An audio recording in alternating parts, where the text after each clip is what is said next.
ऐसा लगता है कि ऑपरेशन सिंदूर से पड़ोसी देश पाकिस्तान ने कोई सबक नहीं लिया है।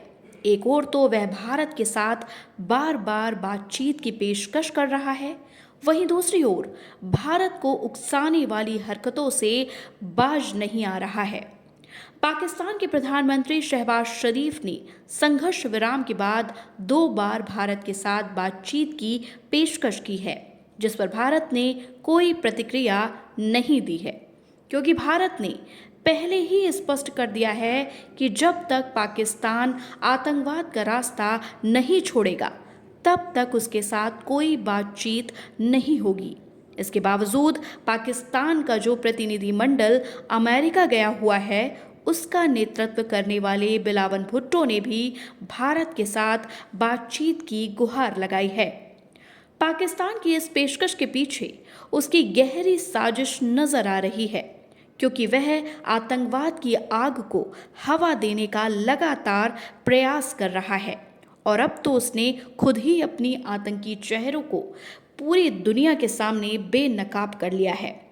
ऑपरेशन सिंदूर के बाद पाकिस्तान के जो आतंकी अड्डे तबाह हुए थे, उसमें भले ही 100 से ज्यादा आतंकी मारे गए, लेकिन प्रमुख आतंकवादी इस हमले से बच गए हैं, जो अब अपनी बिलों से बाहर निकलकर भारत के खिलाफ जहर उगल रहे हैं।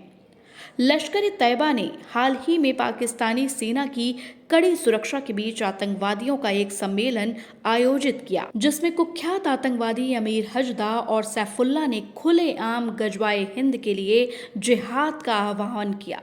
यही नहीं, बल्कि इन आतंकवादियों ने भारतीय प्रधानमंत्री नरेंद्र मोदी को लेकर भी आपत्तिजनक बातें कहीं और भारत को गीदड़ भभकी दी। इन आतंकवादियों ने पाकिस्तानी सेना के चीफ आसिम मुनीर की शान में कसीदे पढ़े। इन आतंकवादियों का सम्मेलन सारी दुनिया ने खबरिया चैनलों के माध्यम से देखा है। इसके बाद से अब इस बात में कोई संदेह नहीं रहा कि पाकिस्तानी आतंकवादियों को पाल पोष रहा है और पाकिस्तानी सेना के संरक्षण और सहयोग से ही ये आतंकवादी संगठन भारत के खिलाफ साजिश रचते रहे हैं।